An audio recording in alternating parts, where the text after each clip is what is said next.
Xo'p, biz sizlar bilan somsa qilishni boshladik. Mana men qo'limdan kelganini sizlarga o'rgataman. Qani boshladik, hamma yuzishdan boshlaymiz, tortib yuzamiz. Iloji boricha bir xilda qilib gramlarni ustiga figurasi chiroyli chiqadi. Sifat chiroyli chiqadi. Birinchi o'chirda sifat. Yordamchilar ko'p, atroflarimizda yordamchilar ko'p. Boshladik.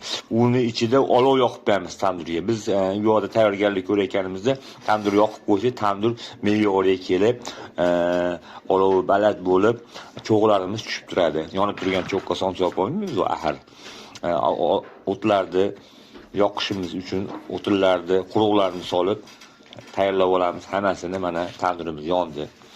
Bu yoqda yaxshi ish ketyapti. Endi ichkarida biz sekin farsh tayyorlashni boshlaymiz. Go'sht farshini boshladik. Go'sht farshini charva, ziravor, piyoz aralashtirib tandurga qo'yib qo'yamiz. Orada tugishni boshladik. Xo'p, ketdik mana.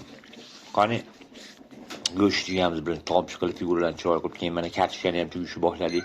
Kartoshkani ham figuralarni chiroyli qilib, turburcha qilib, boshli bitiga solamiz. Klient yeganda bir maza qilib yuborsin.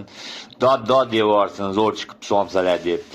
Keyin hop, zelinam esdan chiqmasin. Zelili somsa bu bahorda zo'r ketadi, bu zo'r kayfiyatni ko'taradi. Hop, figuralar tugib olganimizdan keyin chiroyli qilib tandurlarga boshladik, havolarni olib yopishni boshladik. Bismillahirrohmanirrohim deb.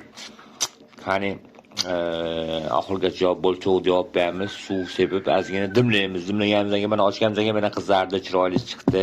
Somsalarni uzishni boshlaveramiz. Bir chekkadan chiroyli qilib savatga tahlaymiz. Mana uzib chiroyli figuralarni go'shtda birinchi go'shtini uzibdi. Xo'p, ko'klar ham pishibdi. Mana qovoqlar, kartoshkalar hammasi chiroyli bo'lib, bir-biridan go'zal bo'lib chiqqan.